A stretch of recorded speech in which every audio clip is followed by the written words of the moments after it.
আসসালামু আলাইকুম। Dakshin Banasree model high school and কলেজের সহকারী শিক্ষিকা জামিলা আহমেদ বলছি। প্রিয় শিক্ষার্থীদের অনলাইন ক্লাসে সাদর আমন্ত্রণ জানাচ্ছি। আজকে আমরা অনলাইন ক্লাসে তৃতীয় শ্রেণী বাংলাদেশ বিশ্ব পরিচয় নিয়ে আলোচনা করব। প্রিয় শিক্ষার্থীরা, আশা করি সবাই ভালো আছো, আমিও ভালো আছি। আজকে আমরা অনলাইন ক্লাসে তৃতীয় শ্রেণী বাংলাদেশ বিশ্ব পরিচয় অধ্যায় 12 বিষয় হচ্ছে বাংলাদেশের জনসংখ্যা নিয়ে আলোচনা করব। প্রিয় শিক্ষার্থীরা, তোমরা তোমাদের বোর্ড কর্তৃক নির্ধারিত যে বইটি আছে বাংলাদেশ বিশ্ব পরিচয় সেটি নিয়ে বসো। পৃষ্ঠা নাম্বার হচ্ছে 68। আশা করি সবাই বইটি খুলে বসেছ।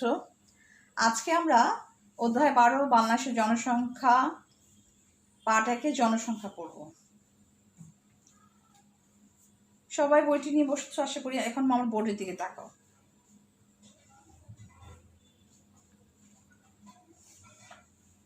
আয়তনের দিক থেকে বাংলাদেশ পৃথিবীর 90তম দেশ। আয়তনের দিক থেকে বাংলাদেশ পৃথিবীর কততম দেশ? 90তম দেশ। তারপর দেখো, জনসংখ্যার দিক থেকে পৃথিবীতে বাংলাদেশের অবস্থান 8ম। জনসংখ্যা দিক থেকে পৃথিবীতে বাংলাদেশের স্থান কত?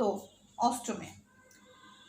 2011 সালে আদমশুমারি হিসাব অনুযায়ী বাংলাদেশের জনসংখ্যা হচ্ছে 14,97,72,364। 2011 সালে যে আদমশুমারি হয়েছিল সে অনুযায়ী বাংলাদেশের জনসংখ্যা এখন কত আছে? যে 14,97,72,364 জন।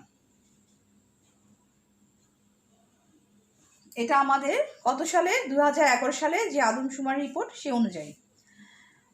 মোট জনসংখ্যা নারী পুরুষের শতকরা অনুপাত 49.99 অনুপাত 50.1, অর্থাৎ নারী পুরুষ মোট জনসংখ্যা যেটা আছে তার নারী হচ্ছে কত?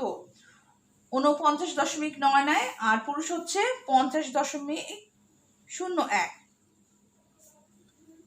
দেশের মোট আয়তন কত? আমরা সবাই জানি আমাদের দেশের আয়তন কত। মোট আয়তন হচ্ছে 1,47,570 বর্গ কিলোমিটার। আমরা জানি আমাদের দেশের মোট আয়তন হচ্ছে কি?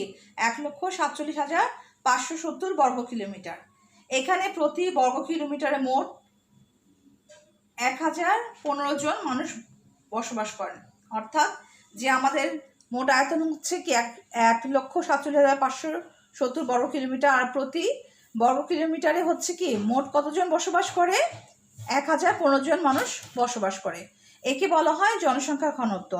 তার মানে হচ্ছে প্রতি বর্গ কিলোমিটারে যতজন মানুষ বসবাস করে সেই বসবাস করাটাকেই বলা হচ্ছে কি জনসংখ্যার ঘনত্ব।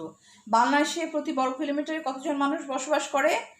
1015 জন মানুষ বসবাস করে। একে জনসংখ্যার ঘনত্ব বলা হচ্ছে।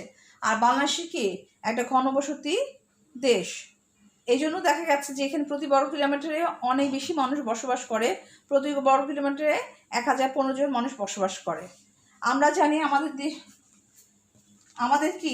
আমাদের 8টা বিভাগ আছে। সবাই চিত্র দেখো, এই যে 8টা বিভাগ দেখেছো? রংপুর, ময়মনসিংহ, সিলেট, রাজশাহী, ঢাকা, খুলনা, বরিশাল, চট্টগ্রাম। এই 8টা বিভাগেই হচ্ছে কি প্রতি বর্গ কিলোমিটারে আমাদের মোট জনসংখ্যা হচ্ছে কি 2011 সালে আদমশুমারি হিসাব অনুযায়ী জনসংখ্যা হচ্ছে কি 14,97,72,364 জন।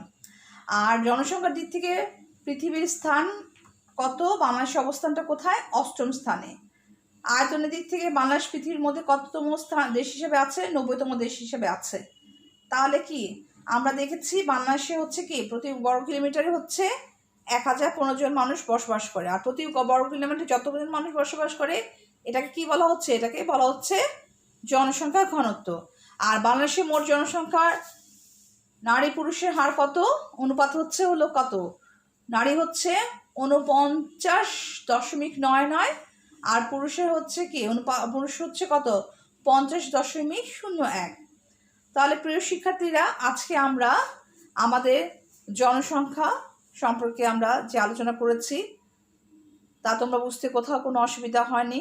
বাসায় জনসংখ্যার এই চ্যাপ্টারটা তোমরা ভালো করে পড়বে। আর কোথাও যদি বুঝতে অসুবিধা হয় অবশ্যই আমাকে ইনবক্সের মাধ্যমে জানাবে। বাসায় থাকবে, নিরাপদে থাকবে, ভালো মতো পড়াশোনা করবে এবং আব্বু আম্মুর কথা শুনবে। অবশ্যই খাওয়ার আগে এবং পরে কী করবে, লিকুইড হ্যান্ড ওয়াশ দিয়ে হাত ধোবে। আমার সাথে অনলাইন ক্লাসে থাকার জন্য সবাইকে ধন্যবাদ।